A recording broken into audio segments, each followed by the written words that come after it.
उत्पत्ति अध्याय 4। आदम और उसकी पत्नी हव्वा के बीच शारीरिक संबंध हुए और हव्वा ने एक बच्चे को जन्म दिया। बच्चे का नाम कैन रखा गया।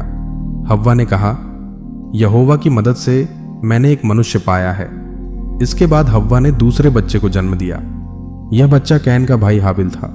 हाबिल गडेरिया बना, कैन किसान बना। फसल के समय कैन एक भेंट यहोवा के पास लाया। जो अन्न कैन ने अपनी जमीन में उपजाया था उसमें से थोड़ा अन्न वह लाया, परंतु हाबिल अपने जानवरों के झुंड में से कुछ जानवर लाया। हाबिल अपनी सबसे अच्छी भेड़ का सबसे अच्छा हिस्सा लाया। यहोवा ने हाबिल तथा उसकी भेंट को स्वीकार किया। फसल के समय कैन एक भेंट यहोवा के पास लाया। जो अन्न कैन ने अपनी जमीन में उपजाया था उसमें से थोड़ा अन्न वह लाया, परंतु हाबिल अपने जानवरों के झुंड में से कुछ जानवर लाया।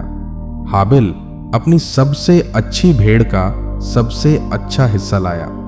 यहोवा ने हाबिल तथा उसकी भेंट को स्वीकार किया, परंतु यहोवा ने कैन तथा उसके द्वारा लाई भेंट को स्वीकार नहीं किया।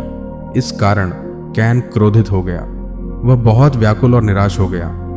यहोवा ने कैन से पूछा, तुम क्रोधित क्यों हो? तुम्हारा चेहरा उतरा हुआ क्यों दिखाई पड़ता है? अगर तुम अच्छे काम करोगे तो तुम मेरी दृष्टि में ठीक रहोगे, तब मैं तुम्हें अपनाऊंगा। लेकिन अगर तुम बुरे काम करोगे तो वह पाप तुम्हारे जीवन में रहेगा। तुम्हारे पाप तुम्हें अपने वश में रखना चाहेंगे, लेकिन तुमको अपने पाप को अपने बस में रखना होगा। कैन ने अपने भाई हाबिल से कहा, आओ हम मैदान में चलें। इसलिए कैन और हाबिल मैदान में गए। तब कैन ने अपने भाई पर हमला किया और उसे मार डाला। बाद में यहोवा ने कैन से पूछा, तुम्हारा भाई हाबिल कहाँ है?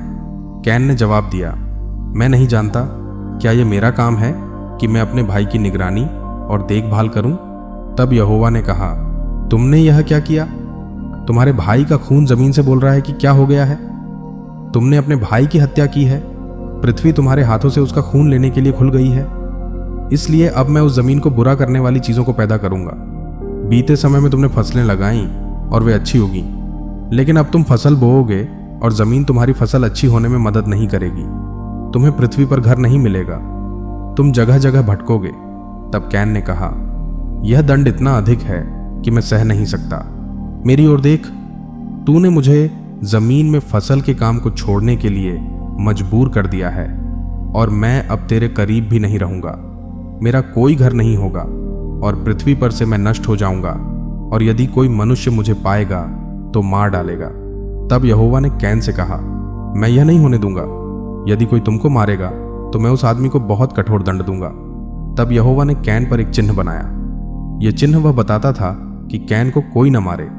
तब कैन यहोवा को छोड़कर चला गया। कैन नोद देश में रहने लगा। कैन ने अपनी पत्नी के साथ शारीरिक संबंध किया। वह गर्भवती हुई। उसने हनोक नामक बच्चे को जन्म दिया। कैन ने एक शहर बसाया और उसका नाम अपने अपने पुत्र के नाम पर हनोक ही रखा। हनोक से ईराद उत्पन्न हुआ। ईराद से महूयाल उत्पन्न हुआ। महूयाल से मतूशायल उत्पन्न हुआ और मतूशायल से लेमेक उत्पन्न हुआ। लेमेक ने 2 स्त्रियों से विवाह किया। एक पत्नी का नाम आदा और दूसरी का नाम सिल्ला था। आदा ने याबाल को जन्म दिया। याबाल उन लोगों का पिता था जो तंबुओं में रहते थे तथा पशुओं का पालन करके जीवन निर्वाह करते थे। आदा का दूसरा पुत्र यूबाल भी था। यूबाल याबाल का भाई था। यूबाल उन लोगों का पिता था जो वीणा और बांसुरी बजाते थे। सिल्ला ने टूबल कैन को जन्म दिया। टूबल कैन उन लोगों का पिता था जो कांस्य और लोहे का काम करते थे। टूबल कैन की बहन का नाम नामा था। लेमेक ने अपनी पत्नियों से कहा, ऐ आदा और सिल्ला, मेरी बात सुनो। लेमेक की पत्नियों, जो बातें मैं कहता हूं सुनो। एक पुरुष ने मुझे चोट पहुंचाई, मैंने उसे मार डाला।